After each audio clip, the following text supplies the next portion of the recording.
5 simple, basic fundamentals of ideas to ponder and think about that will increase your value to the marketplace.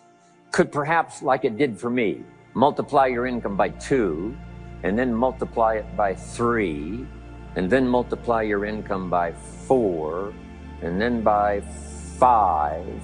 And once you get there, it's not that difficult to multiply it by 10, because all you have to do is make sure you become more valuable and more valuable and more valuable.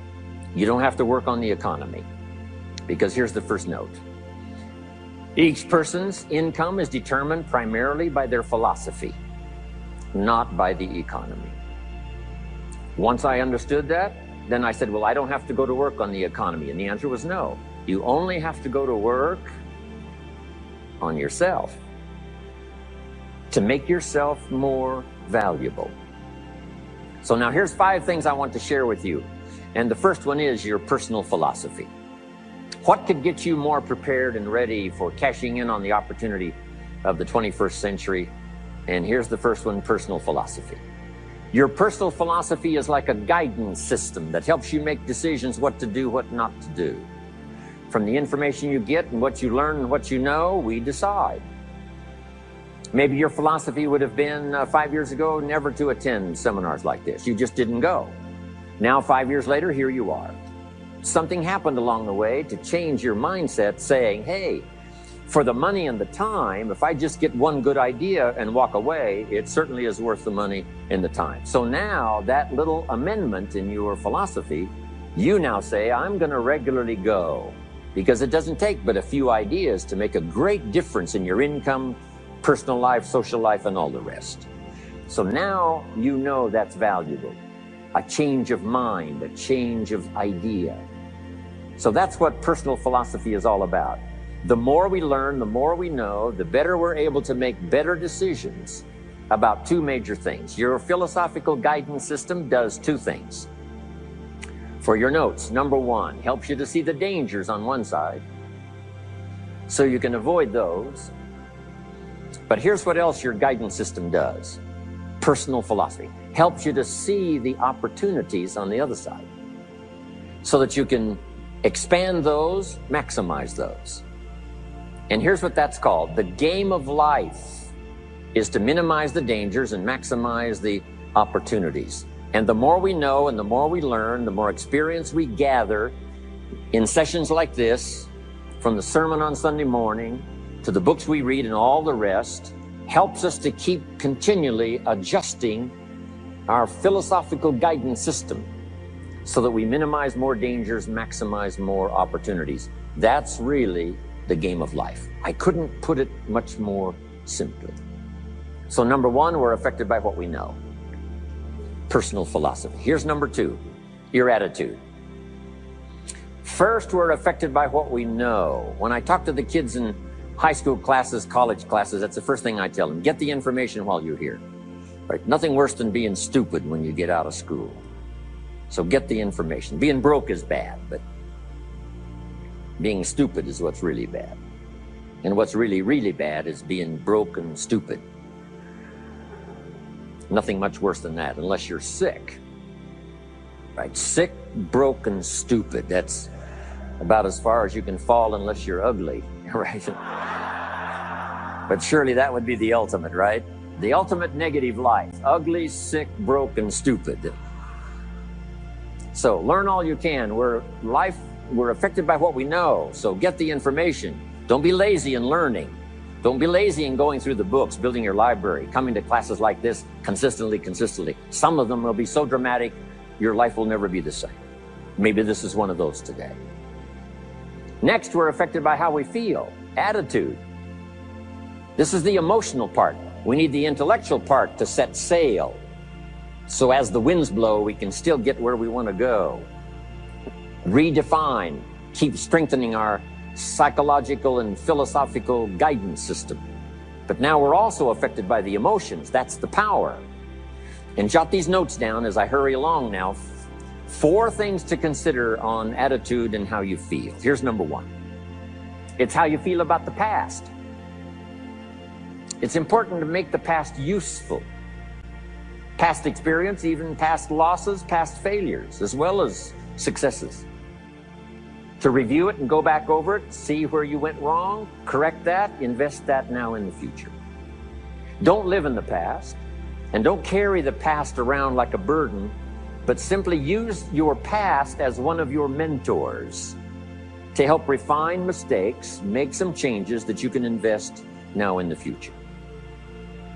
Here's the second attitude. It's how you feel about the future. We look back for experience, but number two, we look forward for inspiration. Now, where does the inspiration come from? Looking forward. Here it is, learning to set goals. Number one, decide what you want. It takes more than 5 minutes. Take some time and decide what you want. Where do you want to go? What do you want to do the next 10 years, 20 years? What would you like to become? How many skills would you like to learn? What are the books you want to read? How about the people you want to meet? The cities you want to visit? Experiences you'd like to have over this next period of time? Start thinking about all of that. Here's the next key. Write it all down. Building a life is like building a house. You wouldn't start building the house until you had it finished. Wouldn't you look foolish starting to build the house if it wasn't finished first? What if you were laying bricks and somebody came by and said, "What are you building here?" And you said, "I have no idea." See, they would take you away to a safe place. So building a life is a lot more important than building a house. And yet people treat it so carelessly and so casually about planning and making plans for what they want their life to work out to be. So I'm asking you not to be casual anymore. Start designing the future for yourself, for your family, for your business, for your future. Okay, decide what you want. Okay, so from the past we get experience, from the future we get excitement, inspiration by setting goals. Now here's the next advice. Put everything on your list of goals. Little things, insignificant to someone else, but important to you. A goal list is important. You don't have to publish it in the local newspaper. My Japanese friend, Toro Ikeda, San Jose, California, put on his first list, a Caucasian gardener. Back then, everybody had a Japanese gardener. He said, "No, I'm Japanese. I want a Caucasian gardener." I like that.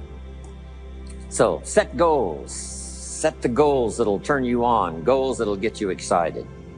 Put everything on your list. Here's the next attitude. It's very important how you feel about everybody. If you want to be a leader extraordinaire, here's what you learn. Each of us need all of us. One person doesn't make an economy. One person doesn't make a symphony orchestra. It takes all of us for each of us to be successful. Each of us need all of us, and all of us need each of us. Each gift is important as we bring it to the table, as we bring it to the country, as we bring it to the community. Learn to appreciate that. Each of us need all of us. Now here's the last one on attitude. It's how you feel about yourself. Nothing more powerful than self-confidence to start multiplying your income by 2, by 3, by 5, by 10. And where does that come from? Make the note. It comes from self-esteem. Doing the things you know you should do, and at the end of the day, your self-esteem is soaring and high. You've met the people you said you'd meet. You made the calls you said you would make. You did the things that you required of yourself to do, and at the end of the day, you feel great about yourself. That is one of the greatest motivating factors for the future, self-esteem, feeling good about yourself. Now let me give you the miracle piece of this formula. If you're ready, say, "I'm ready." Here it is. Number 3 is activity. We're affected by what we do. Now we've gotten to the formula of how to turn ideas into reality, how to turn imagination into substance. It's called number 3, activity. So add these notes to it now. Activity is the work. Activity is the labor. In fact, labor was so important. Here was the original formula for labor. If you have forgotten it, remind yourself. For your notes, 6 days of labor and what? 1 day of rest. Now it's important not to get those numbers mixed up. Why is that? Here's why. Why not 5-2? I don't know. Maybe 5 and 2 would be okay. If God would have thought of 5 and 2, he might have made it 5 and 2. But you can't think of everything when you're putting one of these together. If you rest too long, the weeds take the garden. Not to think so is naive. As soon as you've planted, the busy bugs and the noxious weeds are out to take it. So you can't linger too long in the rest mode. You've got to go back to work. 6 days of work, then rest and spirituality and friendship and change of pace. And then go back over the last 6 days. What did I do? What did I miss? Who did I miss? What happened? So that I can invest those corrections in the next 6 days of higher productivity. Have you got that now? 6 days of work, 1 day of rest. Don't get the numbers mixed up. Activity. Now, activity finishes the miracle. So to turn nothing into something, here's what you do. Imagine the possibilities. That's why we recommend testimonials for someone to say, hey, I started with pennies and I made a fortune. And when they finish, sometimes they say something like this: if I can do it, what? You can do it. And we start imagining the possibilities. Here's number 2. Have faith to believe that some of them are possible for you. And both imagination and faith are powerful forces, but we still don't have a hotel. We still don't have a house. Even though those are powerful forces, it is the beginning. Now, imagination and faith must be deposited in activity or it is wasted. But the finishing touch of the miracle process is now, go to work. Go to work and build a better career. Go to work and build good health. You can't have good health without the work. When did we start hearing that phrase? No pain, what? No gain. You got to do the work. You can read all the books until you're wise. You can have faith and believe until it is extraordinary. But now you must go to work. And if you'll learn to appreciate the work that produces the miracle of good health, the miracle of a career, the miracle of a relationship, the miracle of a fortune, only humans now can do this.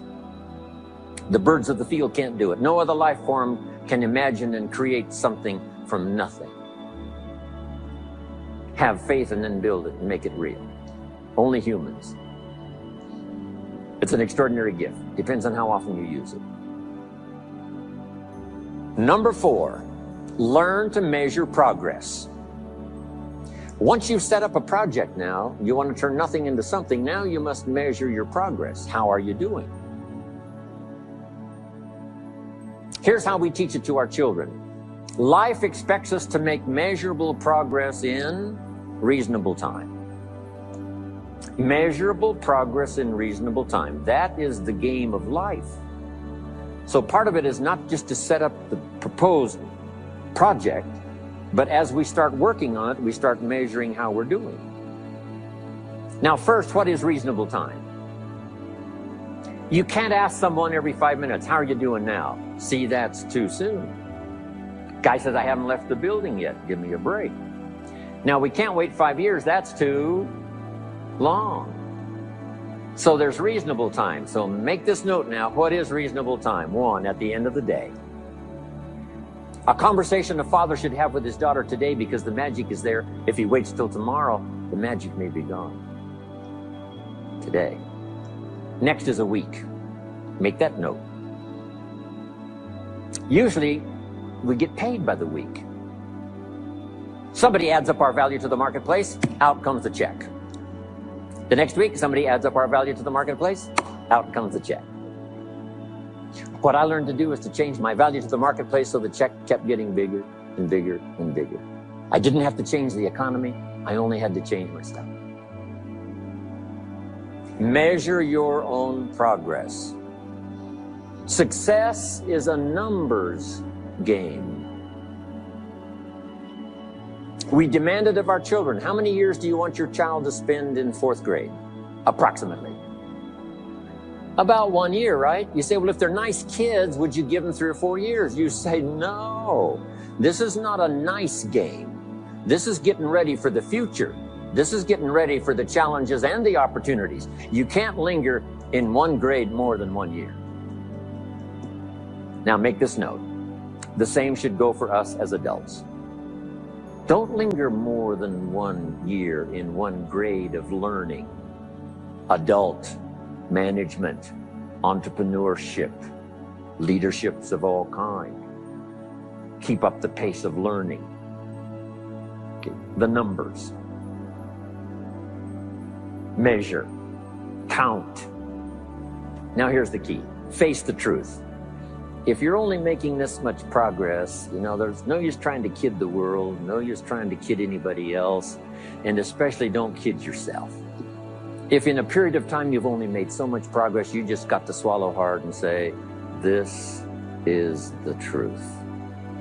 I've got to face it. Now, what could I do to start increasing my progress and make my health better, make my income better, make my investments better, make my value to the marketplace much better, get busy learning the second skill and the third skill and the next language and the next language to increase my value? I got to get busy and do that. See if you will do that. I promise you, one of the greatest motivating factors in the world is progress. And if you'll measure it, you'll get excited. Now, here's number 5 of the 5 major things I wanted to share with you to make these opening years of the 21st century really pay off for you. And here's the word, lifestyle. Learning to live well, because the ultimate essence of life is not a Ferrari. The ultimate essence is not a home. The ultimate essence is not a bank account. It's not $1 million. It's not a fortune. Here it is. The ultimate essence of life is learning to live a good life. That's the key.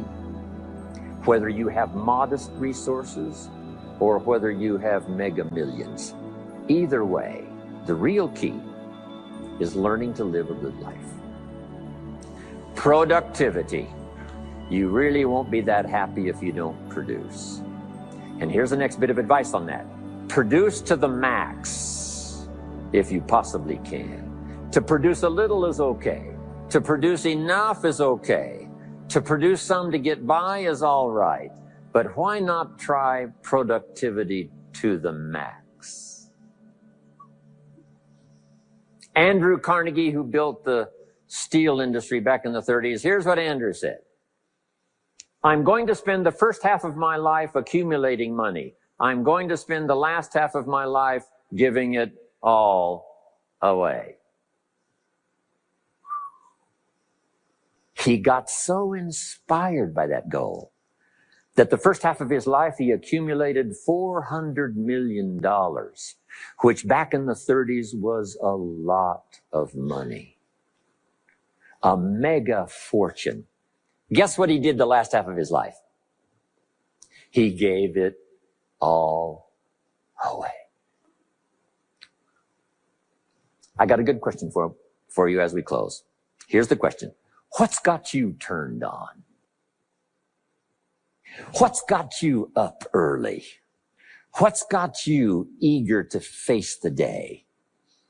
What's got you inspired to learn the extra skill, put in the extra time, go the extra mile, learn how to work with people, guarantee your future? Good question.